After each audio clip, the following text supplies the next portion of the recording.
रानी, विक्रम और उनके छोटे भाई अक्षय पहाड़ों के बीच बने एक छोटे से गांव में रहते थे। हर शाम दादी अंजू उन्हें कहानियां सुनाती थीं, जिनमें से कुछ डरावनी भी होती थीं। एक रात दादी अंजू ने एक ऐसी कहानी सुनाई जिसने उन्हें रात भर जगाए रखा। कहानी थी जंगल में एक पुरानी हवेली की, जिसे पेड़ों वाली हवेली कहा जाता था। कहा जाता था कि हवेली में एक बुरी चुड़ैल रहती थी, जिसकी आंखें चमकती थीं और हंसी खौफनाक होती थी। विक्रम, जो सबसे बड़ा था, कहानी को सिर्फ एक कहानी मानता था, लेकिन रानी और अक्षय डर गए। अगले दिन स्कूल से लौटते समय रानी ने विक्रम को फुसफुसाते हुए कहा, चलें पेड़ों वाली हवेली देखते हैं। विक्रम थोड़ा घबराया हुआ था, पर रानी की जिद के आगे झुक गया। जंगल का रास्ता लंबा और सुनसान था। पेड़ों की घनी छाया उन्हें डरा रही थी। अचानक अक्षय चीख उठा, देखो वो पेड़ों वाली हवेली है। हवेली दूर से ही भयानक लग रही थी। टूटी हुई खिड़कियां और उखड़ी हुई छत थी। हवा में टूटे हुए दरवाजे लटक रहे थे। रानी और विक्रम अक्षय का हाथ पकड़कर हवेली के करीब गए।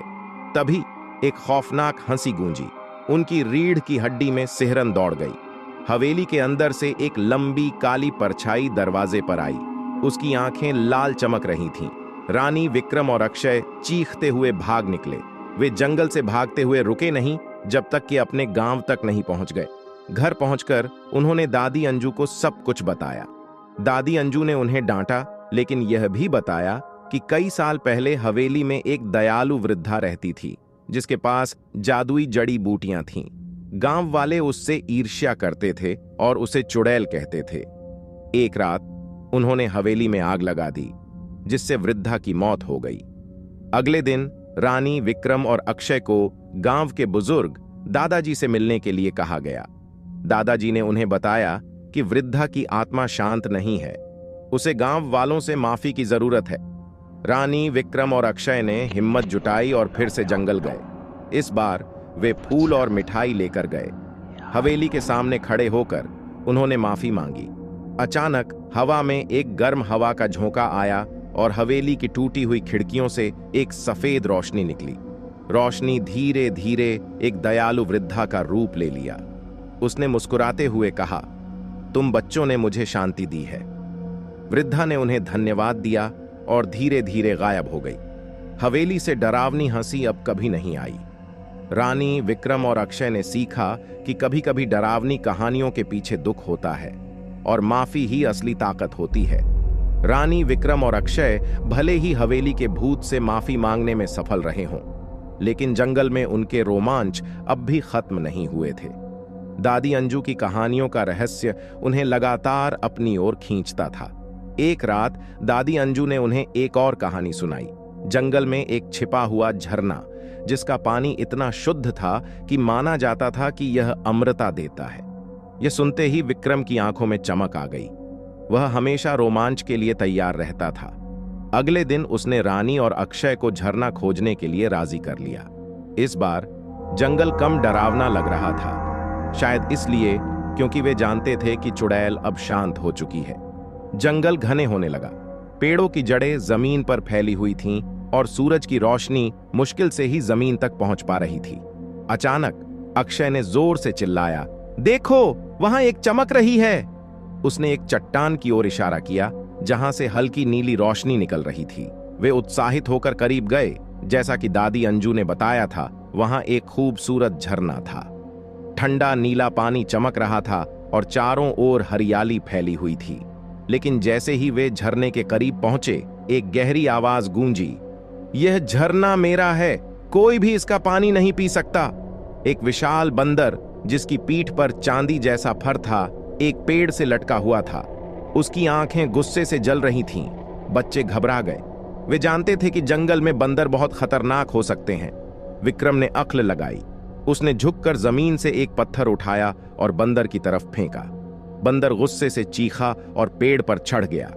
इस मौके का फायदा उठाते हुए बच्चे झरने के पास पहुंचे और जल्दी से अपने हाथों में पानी भर लिया। पानी वाकई में बहुत मीठा और ठंडा था। उन्होंने जल्दी से वापस भागना शुरू कर दिया। बंदर उनके पीछे पेड़ों से छलांग लगा रहा था।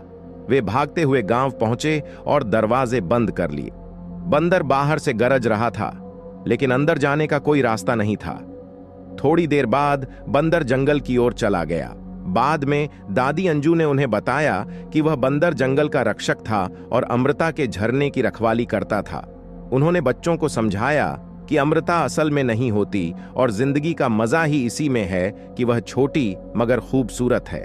रानी, विक्रम और अक्षय ने अपनी रोमांच भरी खोज से बहुत कुछ सीखा। उन्होंने सीखा कि हिम्मत और बुद्धि से किसी भी मुश्किल का सामना किया जा सकता है।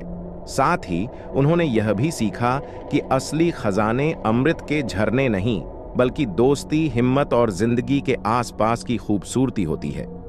रानी, विक्रम और अक्षय जंगल के रहस्यों को सुलझाने के अपने मिशन पर दृढ़ थे। दादी अंजू की अगली कहानी ने उनकी जिज्ञासा को और भी बढ़ा दिया। इस बार कहानी एक गुप्त गुफा के बारे में थी जो जंगल के दिल में स्थित थी। कहा जाता था कि गुफा के अंदर राजा के खजाने छुपे हुए थे, जिनमें सोने के सिक्के, चमकते हीरे और जादुई रत्न शामिल थे। विक्रम खजाने की कहानी सुनकर रोमांचित हो गया था। रानी को भी सोने के ढेरों में खेलने का ख्याल रोमांचक लगा। अक्षय थोड़ा डरता था, लेकिन अपने भाई बहन का साथ देने के लिए तैयार हो गया। अगली सुबह दादी अंजू ने उन्हें एक पुराना नक्शा दिया जो गुफा तक जाने का रास्ता बताता था। उन्होंने उन्हें सावधान रहने की चेतावनी दी क्योंकि जंगल खतरों से भरा हुआ था। नक्शे को हाथ में लेकर तीनों बच्चे जंगल में घुसे। इस बार रास्ता और भी कठिन था। कांटेदार झाड़ियां उनके कपड़ों को फाड़ रही थीं और जंगली जानवरों की आवाजें उन्हें डरा रही थीं, लेकिन खजाने का लालच उन्हें आगे बढ़ाता रहा। नक्शे के निर्देशों का पालन करते हुए वे एक ऊंची चट्टान पर पहुंचे। वहीं पर गुफा का मुंह था, अंधेरा और रहस्यमय। रानी थोड़ी घबरा गई, लेकिन विक्रम ने उसे आश्वासन दिया। उन्होंने एक पुरानी मशाल जलाई जो दादी अंजू ने उन्हें दी थी और गुफा के अंदर जाने लगे। गुफा के अंदर ठंडी हवा चल रही थी। हर तरफ चमगादड़ लटके हुए थे। उनकी चीखें बच्चों को डरा रही थीं। अचानक जमीन पर कुछ चमकने लगा। रानी ने झुककर देखा। ये सोने के सिक्के नहीं थे, बल्कि हड्डियां थीं। चारों तरफ खोपड़ियां और टूटी हुई हड्डियां बिखरी हुई थीं। गुफा के अंदर एक अजीब सी गंध फैल रही थी। घबराहट के मारे उनका रोमांच गायब हो गया। अचानक अंधेरे से एक जोर का गुर्राना आया। एक बड़ी सी बाघिन गुफा के अंदर बैठी थी। उसकी आंखें गुस्से से चमक रही थीं। बच्चे चीखते हुए पीछे हटे। बाघिन उनके पीछे आने लगी। गुफा के बाहर निकलने की जल्दी में विक्रम ने अपना पैर मोड़ लिया। वह जमीन पर गिर गया और चीख पड़ा। बाघिन उस पर झपटने के लिए तैयार थी। तभी रानी को याद आया कि दादी अंजू ने उन्हें जंगली जानवरों से बचने का एक उपाय बताया था। उसने जल्दी से अपनी जेब से एक छोटा सा दर्पण निकाला जो दादी अंजू ने उन्हें दिया था। उसने सूर्य की रोशनी को दर्पण में रिफ्लेक्ट किया और बाघिन की आंखों की ओर चमकाया। तेज रोशनी से चौंधियाकर बाघिन गुफा के अंदर वापस चली गई। रानी ने विक्रम को उठाया और वे जल्दी से जंगल से बाहर भाग निकले। गुफा के खजाने का लालच अब दूर हो चुका था। उनकी जान बचाना ही सबसे ज्यादा मायने रखता था। तेज रोशनी से चौंधियाकर बाघिन गुफा के अंदर वापस चली गई। रानी ने विक्रम को उठाया और वे जल्दी से जंगल से बाहर भाग निकले। गुफा के खजाने का लालच अब दूर हो चुका था। उनकी जान बचाना ही सबसे ज्यादा मायने रखता था। गांव पहुंचने के बाद उन्होंने दादी अंजू को सब कुछ बताया।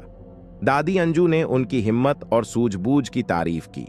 उन्होंने समझाया कि असली खजाने लालच से नहीं, बल्कि हिम्मत और बुद्धि से मिलते हैं। जंगल के रोमांच भरे अनुभवों ने रानी, विक्रम और अक्षय को बहुत कुछ सिखाया था। उन्होंने सीखा कि जिज्ञासा अच्छी रानी, विक्रम और अक्षय जंगल के रहस्यों को सुलझाने के जुनून से थोड़ा पीछे हट गए थे, लेकिन दादी अंजू की कहानियों का जादू अभी भी बना हुआ था। एक शाम दादी अंजू ने उन्हें एक खास पेड़ के बारे में बताया। यह पेड़ जंगल के सबसे ऊंचे स्थान पर था और कहा जाता था कि इसकी सबसे ऊंची शाखा से पूरा जंगल दिखाई देता था। रानी को तो दूर दूर तक देखने का ख्याल ही रोमांचक लग रहा था। विक्रम को जंगल के राजा की तरह महसूस करने का लालच था और अक्षय को उम्मीद थी कि शायद ऊपर से जंगल कम डरावना लगेगा। दूसरे दिन दादी अंजू ने उन्हें एक मजबूत रस्सी दी और जंगल के उस हिस्से का रास्ता बताया जहां विशाल पेड़ स्थित था। यात्रा कठिन थी, लेकिन पेड़ जितना करीब आता उतना ही विशाल होता दिखाई देता था। उसकी ऊंचाई आसमान को छू रही थी और उसकी मोटी जड़ें जमीन में गहरे ढंसी हुई थीं। बहुत मेहनत के बाद बच्चे पेड़ के तने तक पहुंचे। रस्सी को एक मजबूत शाखा से बांधकर विक्रम सबसे पहले चढ़ने लगा। रस्सी पर चढ़ना खतरनाक था, लेकिन पेड़ के ऊपर से पूरे जंगल को देखने का लालच उसे आगे बढ़ा रहा था।